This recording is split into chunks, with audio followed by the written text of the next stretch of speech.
আমার মানুষগুলো, বাংলাদেশের মানুষগুলো কি অসহায়, কি অবস্থা, মানুষ মারা যাচ্ছে, মাটি দিতে পারতেছে না, বাচ্চারা মারা যাচ্ছে, মানুষের মূল্যবান কত কিছু ভেসে যাচ্ছে। এই মানুষগুলো অবস্থা কি হবে? যেহেতু ছাত্ররা এত বড় একটা আন্দোলন করে দেশকে নতুন ভাবে সাজানোর জন্য তৈরি করছে, তো একটা সমষ্টিগতভাবে একটা জিনিস করা সম্ভব। তো আস্থার একটা জায়গা আছে যে এখানে যদি টাকাটা দিই তো সুন্দরভাবে, যে যার নিড, যার প্রয়োজন সেই জায়গাটা দিবে।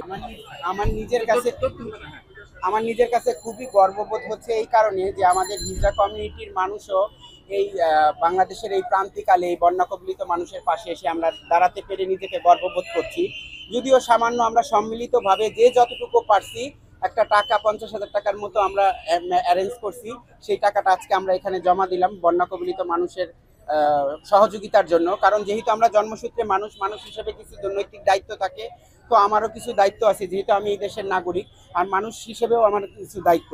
তো সেই অনুশোচনা বোধ থেকে যে দেখতেছি চতুর্দিকে যে বন্যা কবলিত মানুষ হাহাকার করতেছে, খাবার পাইতেছে না, বন্যায় ডুবে যাচ্ছে, তো এগুলো দেখে আমরা ঠিক থাকতে পারি নাই। তো আমরা সবাই মিলে সম্মিলিতভাবে যে আমরা কি করতে পারি, তখন বললাম যে আমরা সবাই মিলে যে যার জায়গা থেকে যতটুকু পারি, আমাদের হিজড়া কমিটির মানুষ 20 টাকা, 10 টাকা, 50 টাকা, 500 টাকা এরকম একসাথে করে 50,000 টাকার মতো আজকে আমরা এখানে সাহায্য আমরা দিয়ে গেলাম।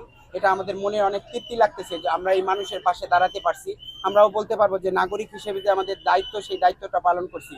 এবং আমরা চাই সবাই আমাদেরকে মানুষ হিসেবেই গণ্য করুক, সমাজের প্রতিটা সেক্টরে যেন আমরা অংশগ্রহণ করতে পারি, আমরা পাশে থাকতে পারি, সেই সহযোগিতার জন্য আপনারা সবাই করেন। হ্যাঁ, তারাও যার যার জায়গা থেকে যে যতটুকু, যেমন আমাদের ঢাকার বাইরে যারা আছে তারা হয়তো বা সম্মিলিতভাবে খাবার দিচ্ছে অনেক জায়গায়, বা কোনো জায়গায় টাকা দিচ্ছে, মানে যে যতটুকু যেইভাবে পারতেছে সব জায়গা থেকেই করতেছে। যেহেতু আমরা ঢাকার ভিতরে, আমরা ঢাকার মানুষরা মনে করছি যে এখানে একটা টাকা যদি দিয়ে দিই ওনারা সুন্দরভাবে জিনিসটা বন্টন করতে পারবে। আমরা এখানে যাব, গাড়ি ভাড়ার ব্যাপার, এতগুলো মানুষ, তারপরে আমাদের প্রতি সমাজের একটা দৃষ্টিভঙ্গিও অন্যরকম, যার কারণে আমরা মনে করছি যে এখানেই দেই, এটা যাতে সুন্দরভাবে বন্টন হয়, সবাই যেন পায় জিনিসটা।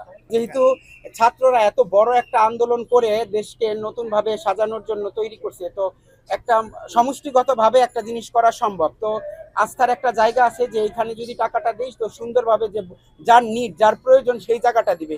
আমি হয়তো নিজে যে হয়তো দিতে পারতাম, হয়তো যে পাই নাই তার কাছে আমি নাও পৌঁছাইতে পারতাম, যে পাইছে তার কাছে দিয়ে আসলাম, তাহলে কিন্তু আমার সাহায্যটা করা হইলো না প্রপারলি। যার কারণে এখানে দিছি। ওনারা যেহেতু কার্যক্রমটা চালিয়ে যাচ্ছে, যাতে সুন্দরভাবে কার্যক্রম চালাতে পারে সেজন্য এখানে আসা। এবং দেশবাসীর কাছে, সবার কাছে আমাদের আবেদন যে সবাই পাশে আসেন, যার যার জায়গা থেকে যতটুকু পারেন আপনারা এখানে আসেন, এসে সাহায্য করেন।